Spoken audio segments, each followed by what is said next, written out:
లేవీయులు దేవుని యొక్క స్వాస్థ్యము. వారు పరిచర్య చేసేవారు.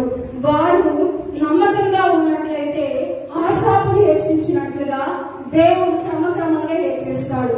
ఆసాపు దేవుడు నియమించినటువంటి పనిలో నమ్మకంగా ఉన్నాడు కాబట్టి పాటలు పాడే స్థితి నుండి దీర్ఘదర్శిగా హెచ్చించబడ్డాడు.